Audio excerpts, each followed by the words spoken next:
Historical films often show us noble knights, shining battles gleaming with steel, and the thunderous roar of warriors echoing across the sky. But behind that glorious facade lies a cruel truth that few dare to face. In reality, medieval battles were anything but romantic. They were hellscapes of hunger, disease, blood, and fear. In this video, we will strip away every illusion that cinema has built to uncover the true life of a medieval soldier. From the moment he was forced to take up arms to his final breath lying in the mud among the dead. This is not merely a story about war, but a mirror reflecting the brutal nature of humanity when pushed to the edge of survival. If you've ever thought those battles were glorious, stay a while, because what you're about to hear will shatter that image completely and bring you closer to the raw, unfiltered truth of the Middle Ages. History, for as long as it has been told, has often been written through pens soaked in the light of victory, honor, and courage. On the silver screen, medieval battles unfold like epic ballads, knights charging beneath the sun, swords clashing in showers of sparks, and battlefields painted in blood, yet still glowing with the colors of glory. But if you've ever believed in that image, then tonight, I invite you to look beyond the veil of legend, to see a truth that is raw, merciless, and painfully real. For behind every shining sword lies a trembling hand of fear, and behind every triumph, thousands of nameless bodies buried in the mud and blood. We have grown used to romanticized visions, noble heroes, vows sworn for kings, for honor, for God. But the truth is, medieval war was no song. It was a dirge.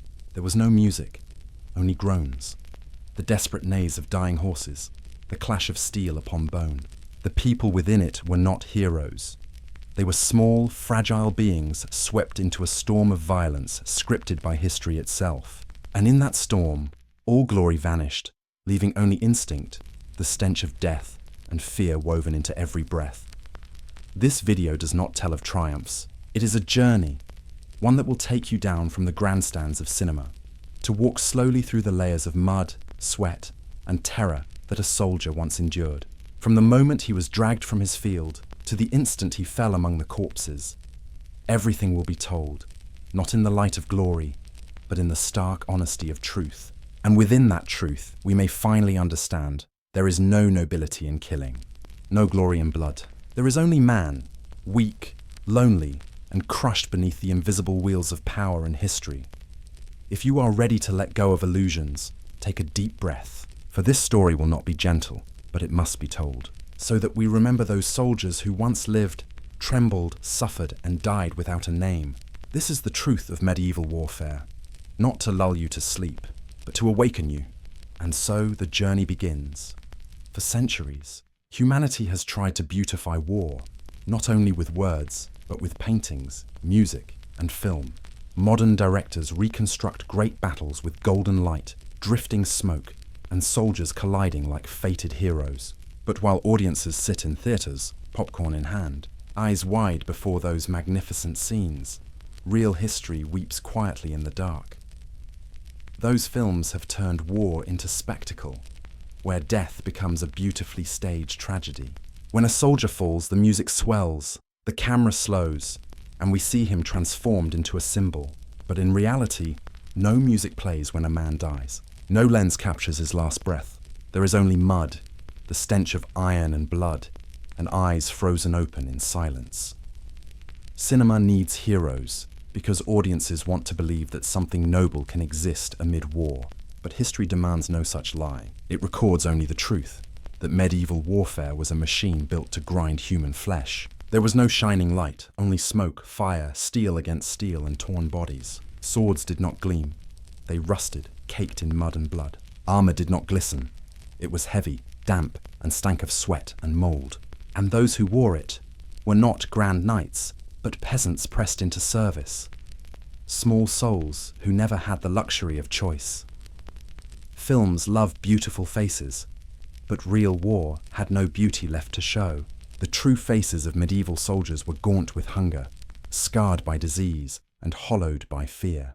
Each time a director fills the screen with ranks of shining warriors in perfect formation, the real past shatters that illusion, with chaos, smoke, and the screams of men who barely understood the orders shouted at them.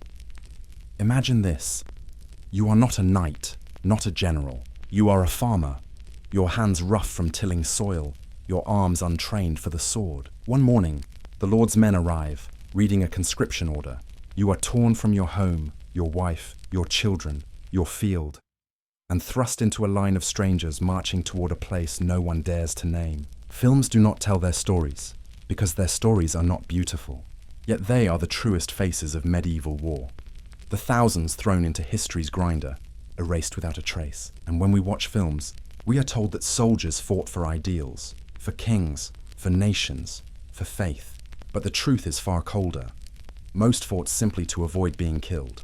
There was no grand loyalty, only fear. Fear of the gallows if they fled, fear of hunger, fear of cavalry charging from the fog. That truth is not glorious, but it is the beating heart of every battle. Men fight not for glory, but for survival. Cinema paints the battlefield as a place of honor. Knights dueling fairly, commanders shouting proud oaths. But the real medieval battlefield was chaos incarnate. No perfect lines, no elegant strategies, only blood, mud, and screaming. Once two armies met, order collapsed. Men trampled one another, comrades struck comrades, and commands dissolved into the storm of terror. Movies love to celebrate victory, but in history, no one truly won. The fall of a city meant thousands of civilians slaughtered. A general's triumph meant tens of thousands dead so that his name could be carved in stone. A film may end with banners raised and horns sounding, but reality ended with fields of corpses, buzzing flies, and the cries of the living. So when we watch those films, we must ask ourselves, what are we really glorifying? Honor, courage, or the comforting lie wrapped in the beauty of art? Perhaps we, the viewers, share the guilt of romanticizing the past. For every time we whisper, how magnificent, how grand, we help to blur the agony of those who lived and died in the darkness of war. And that is why this story must be told. Honestly, without glamour or artifice, so that the nameless souls are not forgotten, so that we remember history was never a stage, and human blood was never meant to be a prop for art. From here, the story will go deeper, away from the glow of legend, into the shadow of reality. Because before the sword was ever drawn, before blood touched the earth, there was one tragic beginning. The moment when ordinary people were forced to wear the soldier's armor. And that is where the real story begins, where forced conscription became the first chapter in the tragedy of thousands of lives lost in medieval war. When the radiance of legend begins to fade, we start to see the true darkness of war. Behind every celebrated battle lies a humble, painful beginning, where ordinary people are torn from their lives, not for ideals or loyalty, but for the cold commands of those seated upon thrones. And that is where the real tragedy begins, when men are forced to become soldiers. No one is born to be a warrior. In medieval villages, people knew only the soil, the seasons, and the endless rhythm of hunger. They lived under the absolute rule of their lords, men who held power over both life and death. When war arrived, the peasants had no choice. One misty morning, the horns would sound across the valley. The lord's men would walk from house to house with lists of names. Each name read aloud was a sentence that could not be refused. Back then, duty was not a matter of pride. It was coercion. There was no volunteering, only fear. Disobedience meant rebellion. A deserter's family might be punished, their land seized, their home burned, their wife and children cast out of the village. Some were hanged in the town square, their bodies left as warnings. Such sentences fell in silence, broken only by muffled sobs. And so, one by one, farmers became soldiers, not out of honor, but out of terror. Fathers left their children, husbands left their wives, and the tools of their labor became weapons. The plough became a spear, the sickle, a blade. They wore ill-fitting rusted armor, heavy and suffocating, and marched into despair. Films often begin with a knight crying, "For the glory of the king," but in truth, the only cries that filled the air were those of men being taken away. They did not know why they fought, where the battlefield lay, or even who their enemies were. They only knew that to turn and flee would bring death faster than any opposing sword. In that world, loyalty was a luxury. Peasants did not fight for their king. They fought to stay alive. The contempt of the nobility deepened the wound of injustice. To them, These conscripted men were nothing more than meat for the battlefield. Lives to be spent without a second thought. The nobles rode on horses, clad in polished armor. The peasants walked barefoot, carrying cracked shields and broken spears, their faith already shattered. Imagine hundreds of men bound and herded onto wagons, rolling away from their village. The cries of farewell echo like an old refrain. Mothers, wives, and children cling to each other, desperate to hold on to the warmth that is slipping away. No words are spoken, only eyes following the wagons until they vanish into the mist. In that moment, half a village's soul is gone. To be conscripted was to be stripped not only of freedom, but of humanity. From that moment on, the peasants ceased to be people. They became tools, numbers on a list, shadows in a marching line that stretched beyond sight. And once swallowed by the machinery of war, there was no return. Those who ran were killed. Those who stayed starved. The only choice left was whether to die now or later. In the first days of capture, many still hoped. Perhaps they would serve only a short while. Perhaps mercy would find them. But when they saw thousands like themselves herded like livestock, they understood. None would return. Behind every rousing cry to serve the kingdom lay a cold truth. War did not need heroes. It only needed the dead. Sometimes defiance flared. A handful of peasants fled into the woods, seeking freedom. But soon, they were caught. The rebels were dragged before the others, bound and hanged where all could see. No trials, no pleas, only a single message. This is the price of defiance. Their bodies were left to the crows, a cruel exclamation mark written into the page of history. And so, the rest learned silence. They no longer dreamed of freedom, only survival. Fear sank into their bones until it became instinct. Each morning, when the horn sounded, they lined up, heads bowed, walking forward quietly, as though their very souls had been taken. Films like to show soldiers departing to the beat of drums beneath the glow of dawn. But in truth, the departure of the conscripted was more like a funeral without a song. The morning light revealed pale faces, trembling hands clutching weapons, and footsteps heavy with dread. There were no cheers, no pride, only silence, and the slow march into a nightmare from which they could not wake. Some tried to escape, but every road led to death. In the Middle Ages, desertion was not only treason, it was blasphemy. Priests preached that those who refused to fight would be cursed. Their souls denied salvation. Even faith, the one thing the peasants still clung to, was twisted into a chain to bind them tighter. Religion itself became a weapon of fear. Once thrust into the ranks, these men were already dead. They knew it, yet had no power to change it. Perhaps the greatest tragedy was not in dying, but in the slow erosion of life. Step by step, day by day, breath by breath. And in that slow decay, war revealed its truest nature. Not a clash between kingdoms, but the silent annihilation of the powerless. And we must ask, why didn't they rise up? Why didn't they fight back? The answer is simple. The poor had no voice. They had long been crushed beneath the weight of feudal rule, taught that obedience was virtue and that dying for a king was glory. They lived in fear, and fear became their shackle. In that silence, the ruler's power became absolute, and human beings became mere instruments of history. The conscripted, they left no names, no statues, no songs. Yet they were the true soul of medieval war. Not the radiant knights, but the nameless dead in the mud. Not the kings who planned battles, but the illiterate men gripping spears with trembling hands.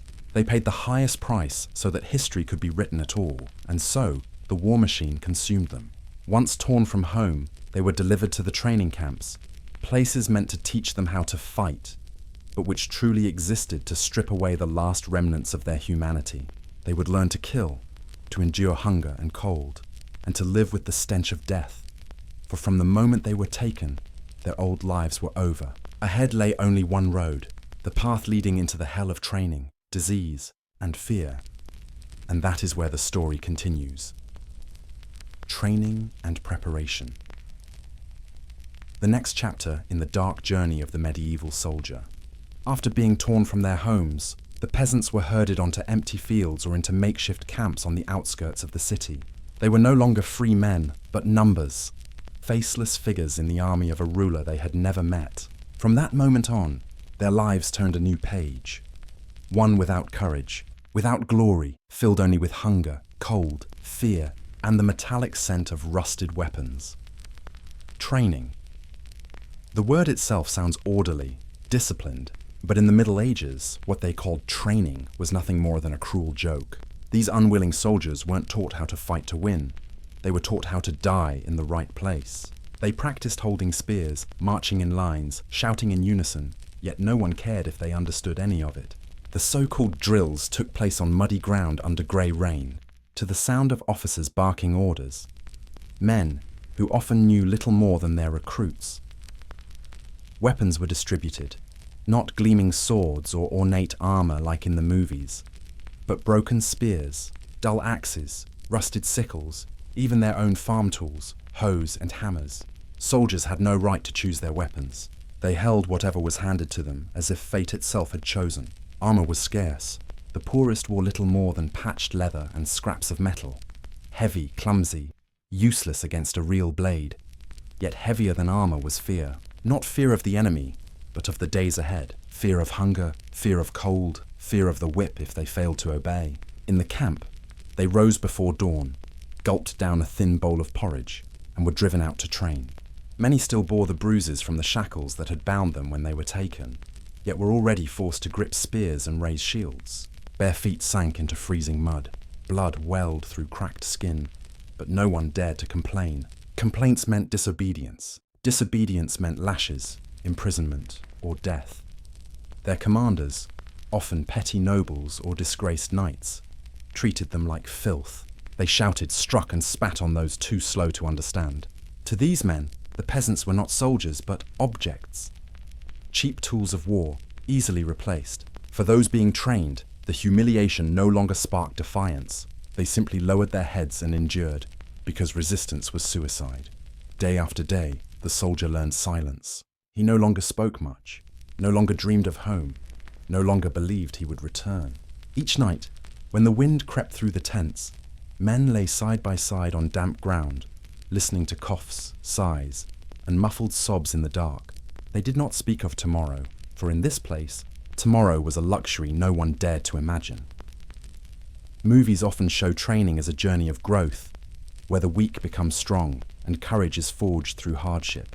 But in truth, medieval training created no heroes. It broke men, it stripped away their humanity, and reshaped them into beings that obeyed, killed, and no longer feared blood. Each swing of a wooden sword chipped away at their souls. Each fall, each bruise whispered, "You are no longer you." Food in the camp was scarce, disappearing faster than their spirits. Meat was reserved for officers. The common soldiers chewed stale bread, rotting greens, and drank foul water. Disease spread quickly. Lice nested in hair, scabs festered on skin. A single cough could set the whole row of tents trembling with sickness. But no one was allowed to rest. Rest was weakness, and weakness was death. In that world, mercy did not exist. To survive was to be harder, rougher, and emptier than the man beside you. At night, when the camp went dark, the wind sighed through the tents like the breath of the earth itself. Many couldn't sleep. They stared up, searching for familiar stars, the one their wife once pointed to, or the one their child had asked about. But the sky above the camp was nothing but black clouds, smoke, and loneliness. Some tried to write letters, words that would never be sent. Others prayed, though even they no longer believed God was listening. And yet, amid the hunger and exhaustion, there were moments of fragile humanity. Sometimes a voice would rise, not in a song of valor, but in an old lullaby from home. It was faint, trembling, quickly drowned by the crack of whips and shouts of command. But for a few heartbeats, it reminded them that before they were soldiers, they had once been people. Professional soldiers, mercenaries, nobles, despised these peasants. They called them battlefield trash, laughing at their trembling hands and clumsy movements. But it was this trash who would fall first, catching the spears, absorbing the arrows, paving the way for the men who would later be praised as heroes. They knew it and they accepted it, not out of bravery, but because there was no other choice left. Training in those grim camps did not teach tactics. It taught forgetting pain, forgetting home, forgetting faces, names, even the memory of who they once were. For if they remembered too much, they would go mad. And so many became ghosts, eyes empty, movements mechanical, eating only to live another day, sleeping only to escape the waking nightmare. Now and then, new recruits arrived, young faces still soft, still hopeful. They looked around in fear, asking, "When do we go home?" The answer was always silence, for in this place and home was a word long buried. The older ones merely watched them, eyes dull, expressionless. They knew the truth. Soon, those boys would look just like them, filthy, hollow, and hopeless. The cruelest truth was this: when suffering lasts long enough, people begin to grow accustomed to it. Hunger stops feeling unbearable. The whip no longer stings. Death becomes ordinary, just another part of the day. When someone collapsed, the others quietly dragged the body to the edge of the camp and kept eating. Training was complete, for it had killed the human within them. Then one morning the horns sounded. It was not another drill. The commander stepped forward and announced that the army would march to war. A wave of silence swept across the camp. No cheers, no songs. Only the heavy stillness of men who understood. The journey to survive had begun, and it might end at any moment. They packed what little they had, tied torn shoes, slung small bags with crumbs of bread. Many turned to glance around one last time. Not because they loved the place, but because they knew. Not everyone who left that morning would return. The weak would fall along the road, the sick would be abandoned, and the rest would be driven onward, deeper into the heart of war's inferno. If the chapter of forced conscription was when men lost their freedom, then training and preparation was when they lost their souls. After being crushed by mud, hunger, and whips, they no longer fought for anything. They simply walked forward because there was nowhere else to go. No one stopped. No one dared look back. And as that weary column began to march, their boots sinking into the wet earth, those hollow souls moved towards the next chapter of their nightmare. The horrific march, where death would no longer wait for the battlefield, but stalk them with every step. They left the camp in the thick fog of dawn. Mud clung to their boots, cold wind bit into their skin, and each heavy step echoed like the toll of a funeral drum. No one spoke. No one asked where they were going, because no one needed to know. They only knew that they had to walk. From that moment on, the army began to drift away from humanity, away from life itself, and into a journey not meant for the weak. The horrific march. The medieval battlefield did not kill only with swords and spears. It killed with the road that led there. Marching might sound like simple movement, but for these impoverished soldiers, it was an endless nightmare. They walked for weeks, for months, across hills, through forests, over lands long dead, places where nothing remained but rot and smoke. The sky was grey, the ground slick with mud, and the sound of boots sinking into earth felt like the groans of imprisoned souls. The soldiers were gaunt, their shoulders weighed down by sacks so light yet heavy as stone. Inside were a few crumbs of stale bread, a dull knife, and a dying hope. Many lost all sense of time. They no longer knew what day it was or how far they had gone. They only knew that the sun rose and fell, and still they marched, dragging their exhausted bodies across roads stained with mud and blood. Medieval armies had no food wagons, no grand supply trains like in the movies. The soldiers lived by looting, taking what they could from the villages they passed. Those poor hamlets, already starving, became hell when the army arrived. Doors were broken, bread stolen, chickens seized, wells drained. Often, peasants within the army found themselves robbing peasants like them. And that was when their souls cracked once more. A man once snatched a bowl of porridge from an old woman's hands. He ate it weeping because he knew, somewhere, he too had a mother like her. The colder the air, the harsher the wind. Rain poured, the roads turned to sludge. Boots split, feet swelled, blood mixed with dirt. Each step became torment. Some collapsed and could not rise again. At first, comrades stopped to help, but soon they just glanced down and kept walking. One man's fall meant 10 others lived longer on his share of bread. Compassion died mile by mile. Many grew feverish, weak, diseased. Wounds from training festered and bled. There were no healers, no medicine, only filthy cloth and chance. When a man died, they dug a shallow grave, tossed him in, or worse, left him by the road. Vultures circled overhead, their hoarse cries mingling with the wind, like the hymn of death itself. At night, they dared not light fires, for fear of being seen. They lay close together for warmth, Yet the wind still slipped through their torn cloaks. Some shivered silently. Some dreamed of home and woke in tears. There were the clatter of teeth, the sound of weary sighs, and sometimes the low moan of the dying. In those nights, silence was more terrifying than thunder, because it was the sound of despair. Marching was not just a test of flesh, it was a massacre of spirit. Each step was a reminder that there was no way back. Behind them, officers. Ahead, the battlefield. On either side, dead forests. They marched because they had to, not for ideals, not for glory. And when wool ran dry, they moved out of habit, no longer knowing if they were still alive. Some days, not a single word was spoken, only the gasps of breath, the clink of iron, the rustle of tattered cloth. But sometimes one man would begin to sing, an old lullaby, a church hymn, and for a few brief minutes, the army felt alive again. Then the song would fade, the voice crack, and silence returned. Those moments were fragile, like sparks in darkness. Yet they reminded them, fleetingly, that they were still human. They marched through winter. Frost clung to their coats, beards froze into clumps, hands stiffened until they could no longer hold their weapons. Many froze to death in their sleep. By dawn, only icy silhouettes remained. Sometimes a man would wake to find his companion cold beside him. Wordlessly, he would pull the dead man's blanket over himself and keep walking. No one cried. Even tears had frozen. Across burned fields, they saw corpses, of men, of horses, the remnants of other armies that had never made it to their destination. The air stank of death, of smoke and old blood, but they no longer flinched. They simply walked, like ghosts, guided by fate.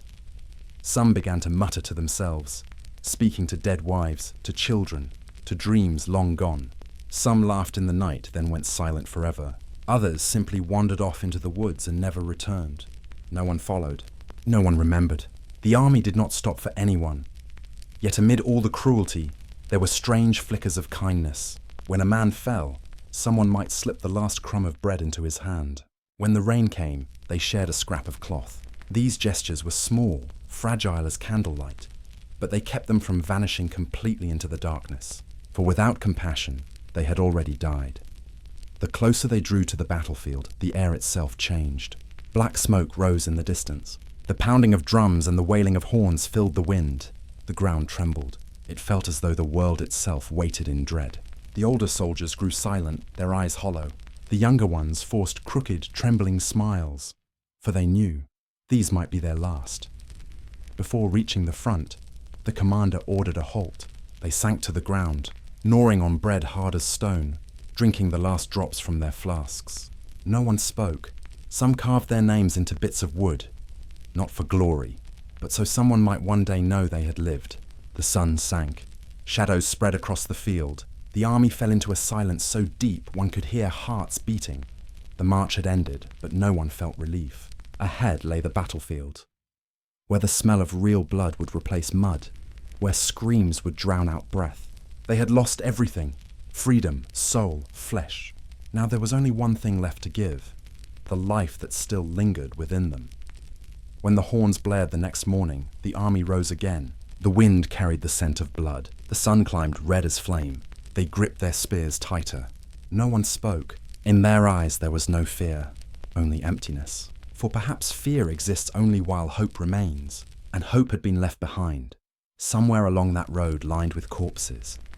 And so, after a long journey of blood and tears, the soldiers reached the edge of hell, where war would truly begin. There, they would learn that everything before had been only a prelude to a far crueler tragedy. The battle, the tempest of blood and iron. After days of marching through mud, cold winds, and fields littered with corpses, the army finally reached its gathering point. They thought they would rest at last, that the nightmare of the road had ended. But as they stepped into camp, they came to understand a bitter truth. The journey through hell had not ended. It had merely changed its form. And the place where they were to rest turned out to be the second circle of hell. Life in the camp. A medieval camp was nothing like the neat, orderly ones shown in films. There were no straight rows of tents, no tidy kitchens, no guarded fences. Everything was chaos, filthy, rotting, and foul, like the spirits of the men crushed beneath the weight of war. The air was thick with the stench of sweat, human waste, sour ale, and rotting animal carcasses. The ground squelched beneath their boots, soaked with urine and the blood of the wounded. When the wind blew, it carried the stench of death like a living graveyard. The soldiers in the camp were the living dead. They slept in makeshift tents made from horsehide or scraps of cloth, their roofs torn and flapping in the wind. When it rained, the water poured in, mixing with the mud to form thick pools beneath their bedding. Lice, fleas, rats all shared their shelter. Snores, coughs, curses and groans blended into a grim, filthy symphony that haunted every night. And amid that misery, humanity began to crack. The strong robbed the weak. Soldiers killed one another for a crust of bread or a skin of wine. Those with good armor scorned the ragged. Those with money ruled like petty kings among the wretched. Hierarchies revived themselves in the darkness. Nobles ate apart, while common soldiers were treated as filth. War did not erase class, it only exposed it, more brazen, more cruel than ever. By day, the camp was a storm of noise, the hammering of blacksmiths, shouts, arguments, and the cries of men being whipped for punishment. By night, it became a haunting realm of wandering souls. Drunkards sprawled in the dirt, camp followers laughed loud and wept softly. Thieves crept through the shadows in search of something to steal from a grieving soldier. There was no law, no justice, only survival. And in the dark, it was the wicked who lived longest. Around the camp sprawled another world, the Parchas camp followers. A chaotic mass of merchants, priests, prostitutes, orphans, beggars, fortune-tellers and deserters disguised as peddlers. Each had come for their own reason, but all were drawn by the same truth. War was fertile ground for those who could profit from the suffering of others. Merchants sold mouldy bread at the price of gold. Priests offered absolution to anyone who could pay in coins or stolen goods. Prostitutes smiled through the night, their painted faces mingling with the scent of sweat and blood. Thieves drifted like shadows, waiting for the moment someone let go of the only bag they owned. And yet, amid the filth, there were strange moments that made one's heart ache.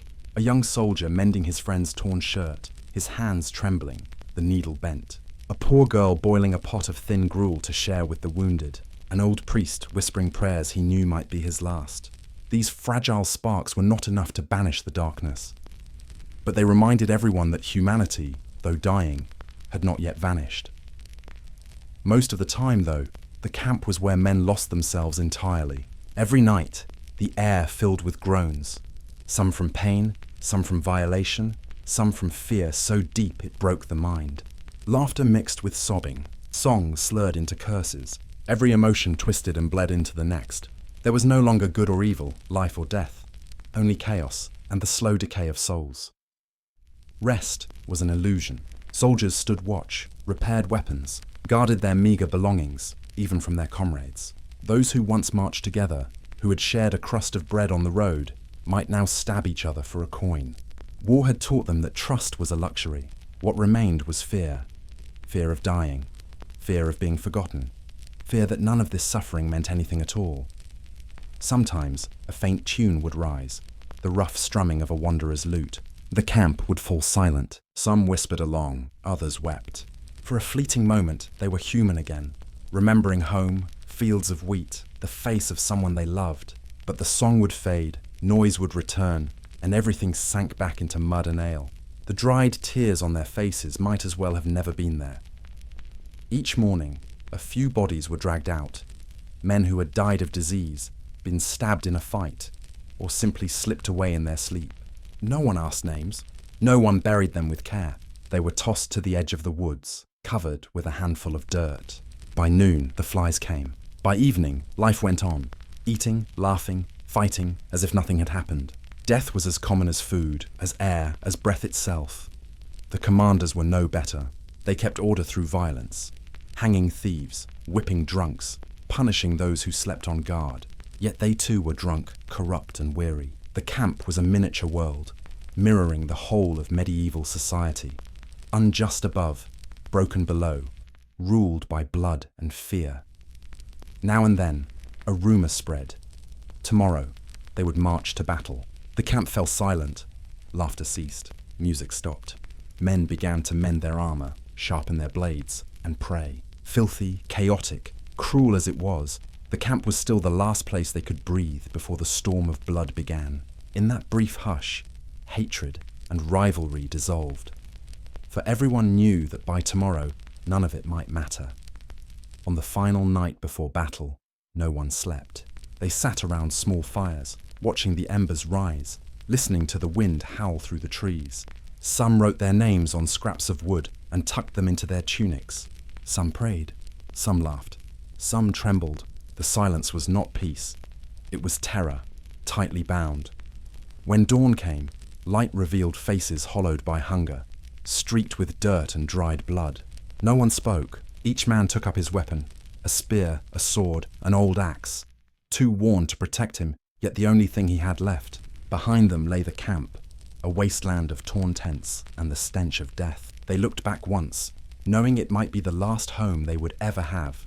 And then, as the horn sounded, the army moved, leaving behind the temporary chaos of the camp to enter the eternal chaos of war. Ahead waited the battlefield, the clash of steel, the stench of blood, the scream of souls. Their shadows stretched long across the damp earth, fading into the morning mist, silent, fragile, and full of despair.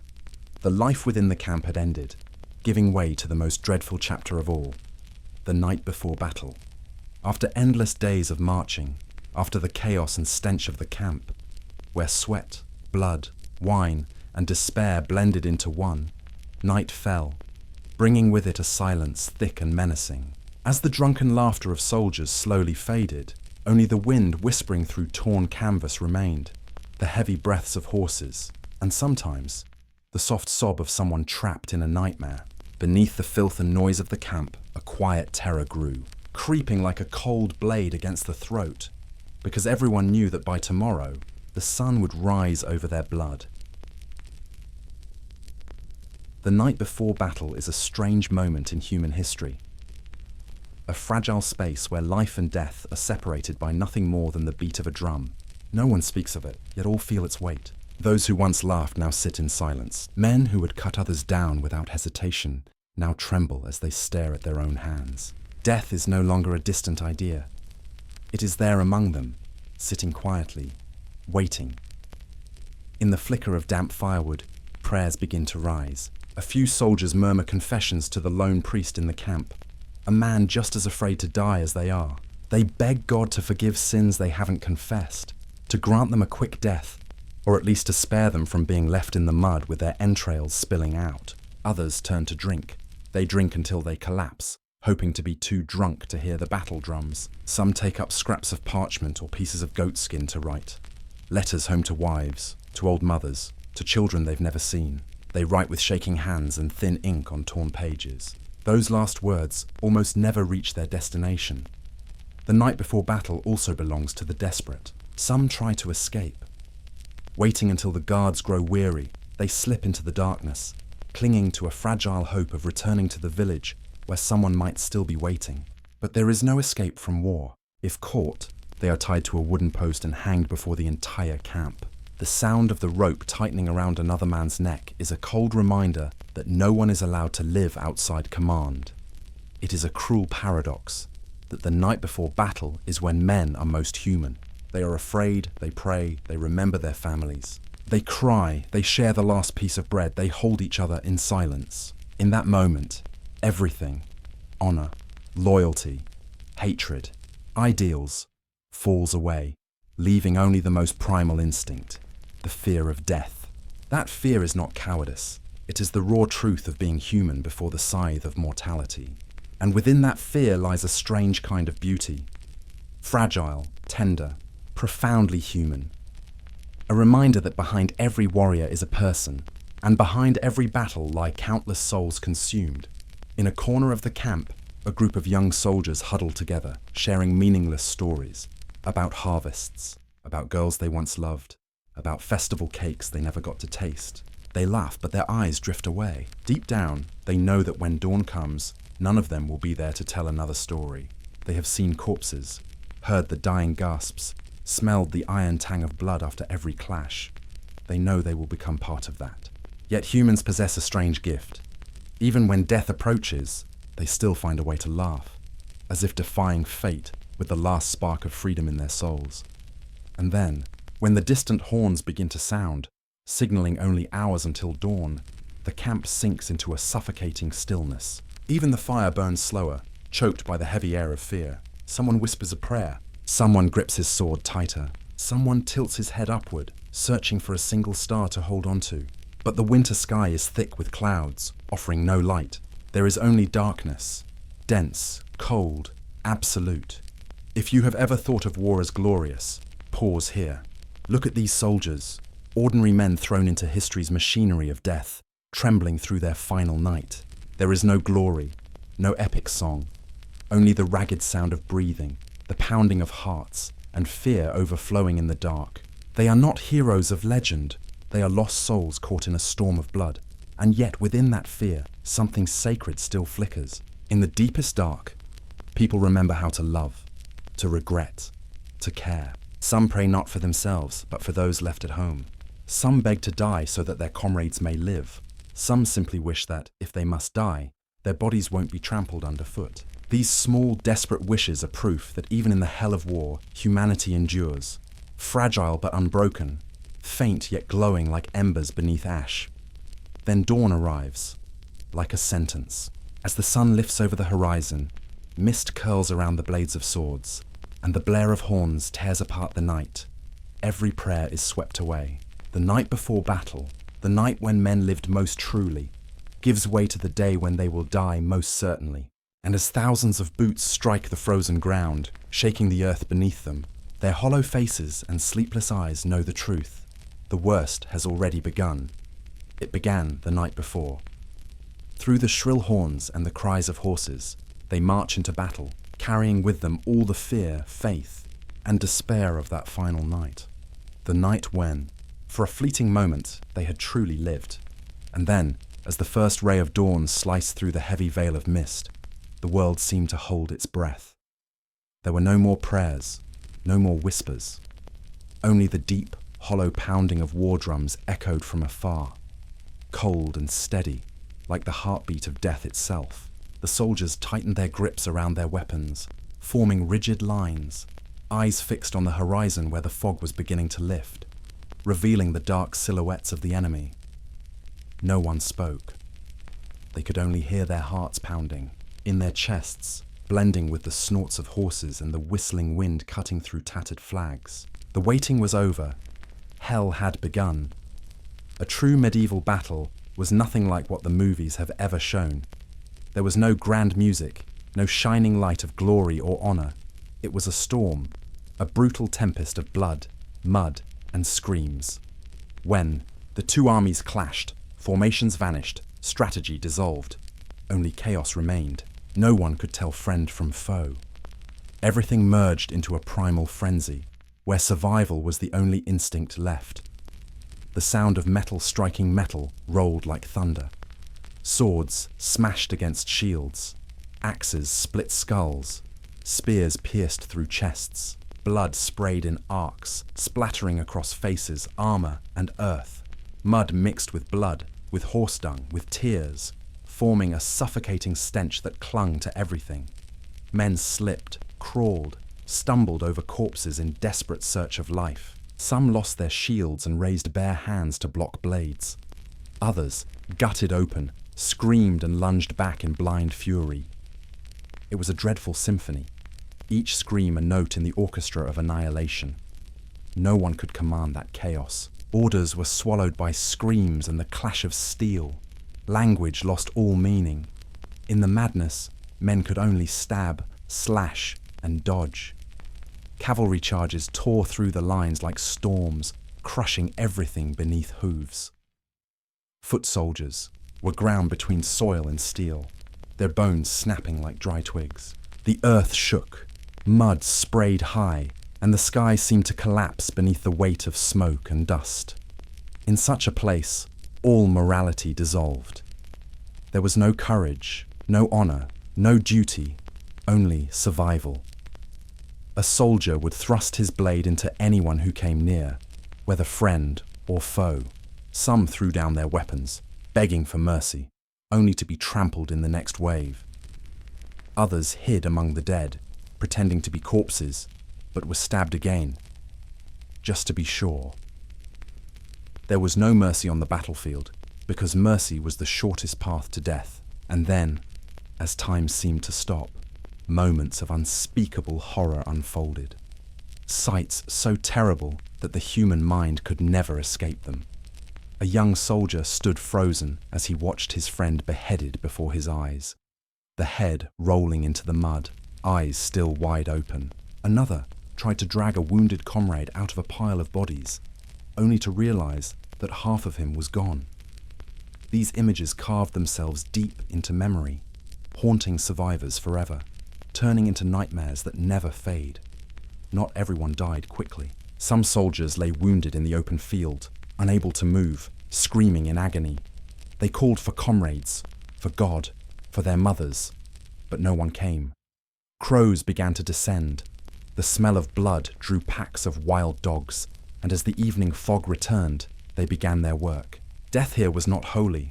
It held no light, no salvation, only filth, slowness, and inevitability. The most terrifying thing about battle was not dying. It was watching others die, to see a comrade's throat pierced beside you, to feel their blood spray across your face, to watch their eyes flicker out while staring into yours. That kills something inside you. After each battle, even those who lived were never truly whole again. In their eyes lived the reflection of hell, a stain no prayer could ever wash away. A medieval battle was the cruelest proof of the absurdity of violence. Men killed each, other for reasons they barely understood. A flag, an oath, a lord's command. But when death loomed close, they all realized the same truth. Nothing was worth dying like this. None of them were heroes. They were just human beings caught in a colossal machine of bones and blood, built in the name of glory. If you've ever watched a film about medieval war, the gleaming duels, the knights shining beneath the sun, forget it all. Reality had no light, no beauty. The sun shone upon puddles of clotted blood and bodies crushed beyond recognition.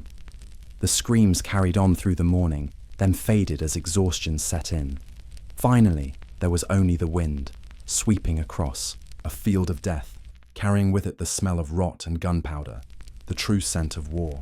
But perhaps the most horrifying thing of all was how ordinary it became. After a few battles, the survivors no longer felt fear. They killed out of habit, as naturally as breathing. When blood splattered across their faces, they did not wipe it away. When their boots crushed corpses, they did not pause. That is how war turns men into monsters, not through cruelty, but through numbness. And when that numbness takes over, no one remains human. Then the drums stopped. The ground fell silent. Only the dying remained, and the first crows began to cry. The battle was over, at least on the earth. But in the minds of those who survived, it would never end. The clash of steel, the crack of bones, the screams for help, all of it would haunt them forever, an eternal symphony of horror. Victory, defeat. Such words meant nothing now. As the sun set over the field of corpses, no one thought of glory. They thought of water, of food, of whether someone would come to bury them. On that blood-soaked soil, history was not written in ink, but in flesh and bone.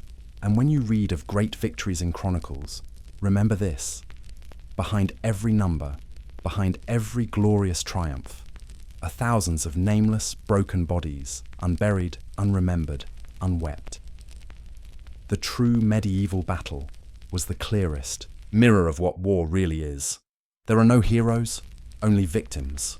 The battle did not end with a drumbeat or the sound of a horn, but with the breaking of human beings. When the final ranks collapsed, when the torn flags fell into the blood-soaked mud, what they called an ending had only just begun. The field, where thousands of lives had just been swallowed whole, fell into a silence so haunting it seemed to echo eternity.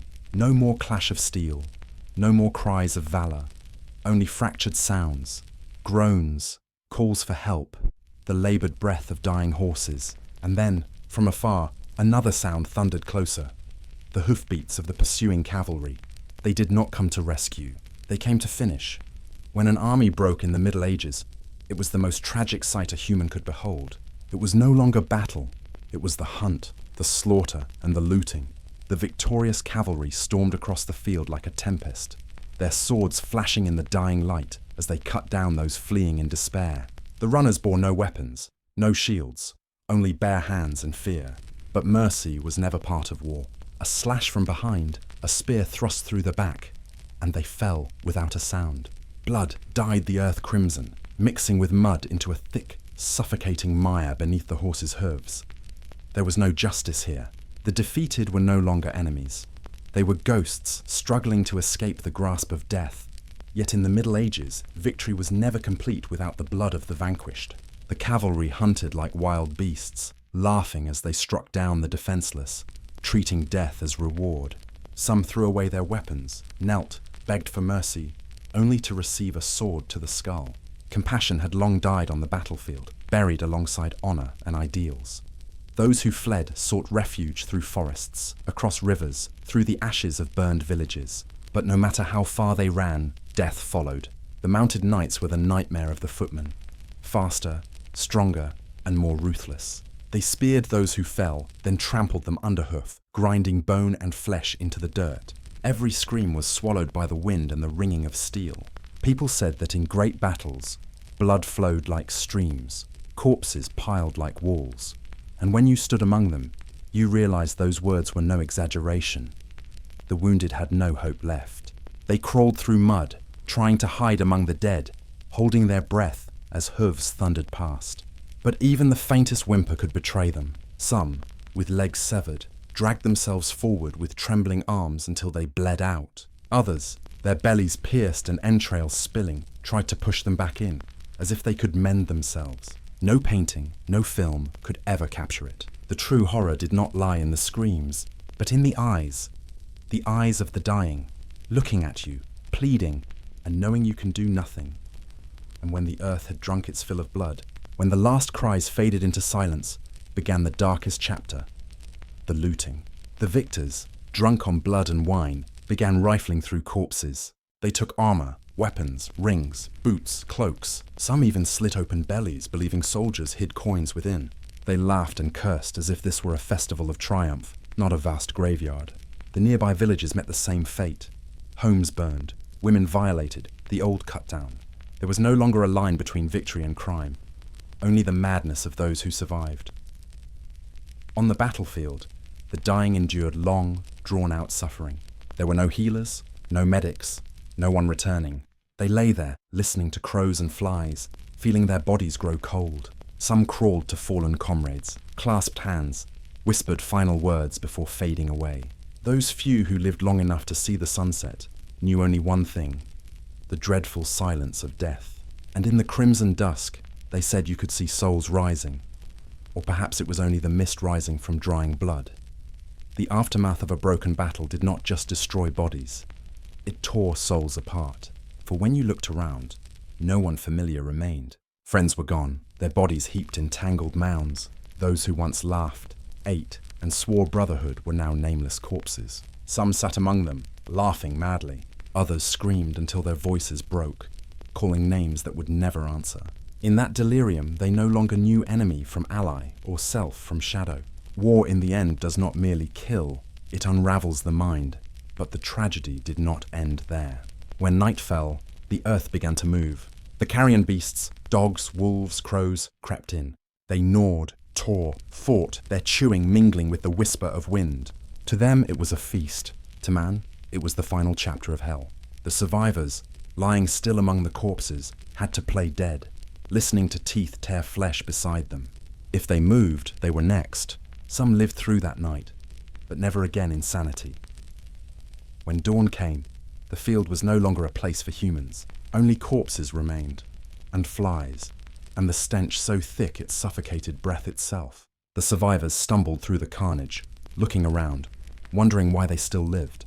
But deep inside, they knew they were no longer themselves. Survival here was no reward, it was punishment. For from that day on, every time they closed their eyes, they would return to that field of horror. Forever. No song of triumph was ever sung after such a rout. No ceremony, no remembrance, only silence. History would record that day in a few dry lines. Side A victorious, Side B defeated. But those words could never carry the weight of blood, tears, and vanished souls. Every war, no matter who wins, ends the same. In the ruin of small lives crushed beneath the colossal wheels of power.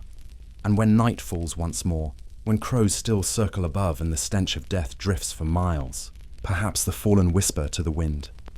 We did not die in battle. We died in forgetting. After the triumphant horns faded and the smoke of battle drifted away, the field was left with nothing but the stench of blood mingled with the slow curl of black ash. Bodies lay heaped upon one another, scattered like a land ploughed by demons. Those who survived staggered through that inferno, but none of them remained whole. Not only because of the wounds upon their flesh, but because of the ones carved deep within their souls. And when the nightmare of slaughter finally receded, a new chapter began. The chapter of the survivors, where war no longer roared in the clash of blades, but lingered in the haunting silence of what came after. When the first dawn broke after the massacre, a pale golden light spilled across the blood-stained fields, falling upon hollow faces and empty eyes. They said survival was a blessing, but in the medieval world after war, survival was often a curse. For the soldier, though still breathing, had lost everything: faith, honor, friendship, and the fragile humanity that battle had crushed into dust. The armies of victory marched home with flags fluttering and trumpets sounding, yet inside there was no pride, only emptiness. They crossed familiar gates that no longer felt like home. Children ran to greet them with shining eyes full of admiration, but in those eyes the soldiers saw reflections of their former selves, the innocence that once believed war was glorious. Mothers and wives waited on doorsteps, yet often what returned was not a man, but a broken spirit. Some stood for hours before the rough wooden markers of their comrades' graves. Others burned their armor, hoping to erase the smell of blood clinging to every ring of mail. But how could they forget? For war was not left behind on the battlefield. It lived on in their minds, in their dreams, in every sudden clang of metal that made them flinch awake. Across the medieval countryside, the aftermath of war unfolded as a long, unending tragedy. Villages starved, fields lay ruined, and banditry spread like plague. Discharged soldiers, with nothing left to lose, became mercenaries, men who killed simply to keep living. Others, tormented by guilt, sought the church, begging God for forgiveness that would never come. Some hung their swords on walls, others buried them deep in the earth, yet none could bury the past. The wounds never healed, and medieval society was too harsh to welcome them back. A crippled soldier could not till the land. A man driven mad by war could not raise a family. They became daylight ghosts, wandering through towns struggling to rebuild. In dim taverns they told the same stories again and again, of the friend who fell beside them, of the man who stabbed them then saved them, of the rain, the blood, the final look in an enemy's eyes. And when night fell, they wept. Not from pain, but from the loneliness of having no one left to call brother. Kings and lords, those who had kindled the war, sat upon thrones giving speeches of glory and decrees of reward. But to the soldier, those words of triumph were bitter mockery. They knew no one truly won a war. The victor was merely the one who lost a little more slowly. They had seen the price of power. Thousands of lives traded for a few miles of land. Hundreds of families sacrificed for a hollow title. And soon enough, another war would come. The wheel of history turned, grinding another generation to dust. Old soldiers sat by the fire, telling children about the glory of battle, though deep in their eyes trembled a fear that never left. They knew that someday, those children, too would be swallowed by the same endless storm of blood and mud, of sword and flame. In the hush of the post-war world, there was a silence so thick it felt alive. The silence of those who had nothing left to say. They did not write. They did not speak. They did not want to remember. Yet within that silence, history itself whispered, through ruins, through the forgotten bones buried beneath the soil. that war never truly ends. It only changes shape. From the battlefield outside to the battle that rages within every human heart. The widows of fallen men bore their families alone, still young, yet already old with grief. They worked the fields, traded in the markets, raised their children amid the wreckage. And those children, growing among ruins, learned that true strength did not lie in the sword, but in the will to endure. They became the next generation, not inheriting glory, but the hard lesson of survival. And perhaps, from that desolation, humanity finally began to understand the true worth of peace. Peace was not the fruit of victory. It was the longing of souls that had lost too much. When an old soldier looked to the sky, he no longer saw glory, only the flight of birds, free, tranquil, far from the wounds of the world. The scars of war remain, even after centuries. They linger in the crumbling walls of ruined castles, in the folk songs of heroes long gone, in the dusty lines of ancient chronicles. But if one listens closely, behind every verse of praise lies a quiet sigh, the sigh of those who survived, of souls trapped forever between honor and guilt. And perhaps that is the truest face of the Middle Ages. War did not merely kill men, it shattered the soul of an entire era. It left behind not songs of triumph, but whispered prayers for peace, peace they never knew. In the dim light of a post-war sunset, an old soldier sat silently by the riverbank, his hand gripping a rusted sword. He released it into the water, letting it drift away with the memories it carried. As the sun sank beyond the hills, only the wind and silence remained. The war had ended, but its wounds endured in every breath, in every dream, in every page of history we read today. And then, when the old soldier let the rusted sword slip from his hand and sink beneath the river's surface, it was as though we could hear the final echo of an entire age. Distant, sorrowful, and still. The current carried away the cold iron, yet it could not wash away the memories, the losses, or the blood-soaked lessons that history had carved into the soul of humankind. The war had ended, but its memory would never fade. From here, we step into the final chapter, where the quiet questions stirring within the listener's heart may begin to find their answers. What meaning lies in all that suffering? And what we who live after have truly learned from the ashes of the past? The history of the Middle Ages is a mirror reflecting a time when humankind was both mighty and fragile. An era where glory walked beside sin and courage teetered on the edge of madness. When we look back upon its battles, we see not only the brutality of the blade, but the essence of humanity itself, lost in the fog of power and survival. What happened in those shadowed centuries does not belong solely to the past. It is a warning to the present, a whisper to us all. Medieval wars were not written merely in dates and maps, but in human pain and tears. Every fallen knight was not just a name erased from a roster. He was a father, a son, a lover who once dreamed of tomorrow. Every burned village was more than a material loss. It was the collapse of collective memory.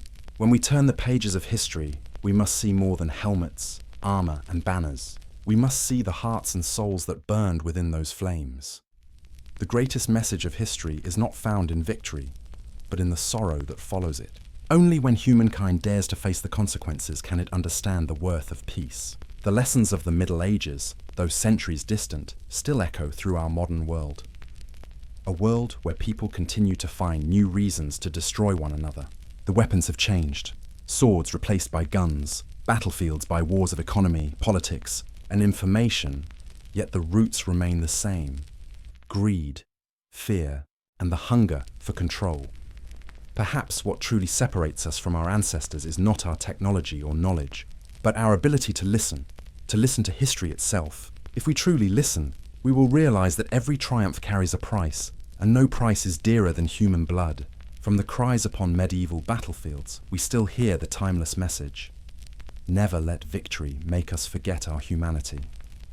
For in the end, war is not the tale of one nation or another. It is the story of all mankind, of the limits we reach when we lose compassion. When we look back across the centuries, we see that true progress does not lie in crafting stronger weapons, but in learning how not to use them.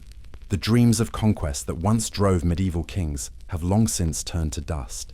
The mighty empires of that age stand now in ruins, and the fields that once ran red with blood lie silent beneath the sun. Yet through the gentle wind that sweeps over those remains, one can still hear a voice, the quiet reminder of the past, that no empire is great enough to rise above the destruction of its own humanity. Dear listener, as you hear this story in the stillness of the night, perhaps my voice has begun to lull you towards sleep, but let a small part of your mind remain awake. Awake to remember that every time humanity raises a weapon, it sacrifices the most sacred gift ever granted to it, the right to live in peace.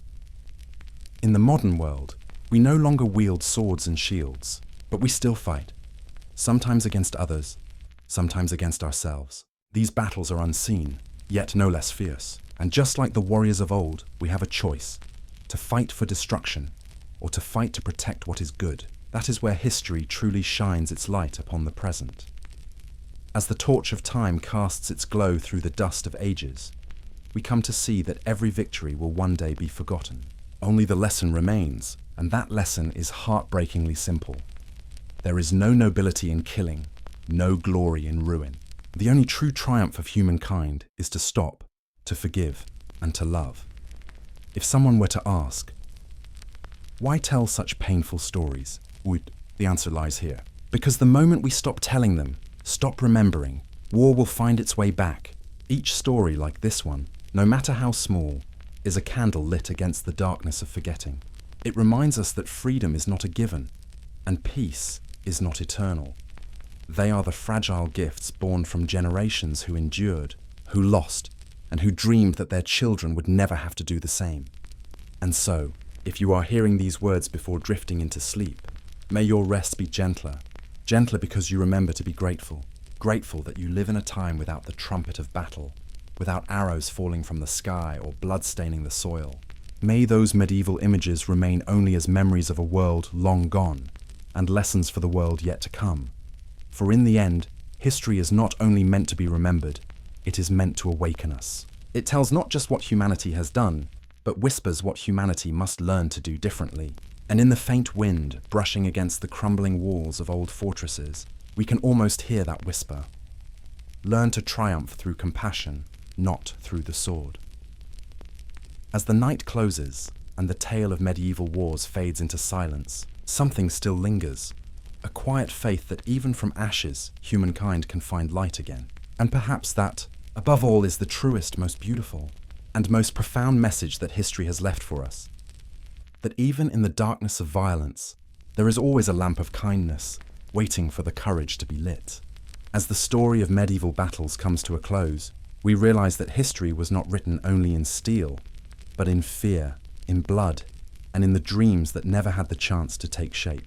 Behind every triumphant cheer were thousands of forgotten souls, and it was they, not the kings nor the knights, who truly paid the price for glory. Yet within that darkness we find light, truth, lessons, and the quiet pulse of humanity. In the episodes to come, we will delve even deeper into the hidden mysteries of the Middle Ages, where faith, power, and survival intertwine to form tales both haunting and mesmerizing. For history never truly sleeps, it forever whispers, reminding us that every legend was born from the pain of real people. If you wish to continue this journey, to uncover the truths concealed behind the veils of history, then subscribe, leave a comment, and join me as we step further into a world where truth is always more terrifying than myth.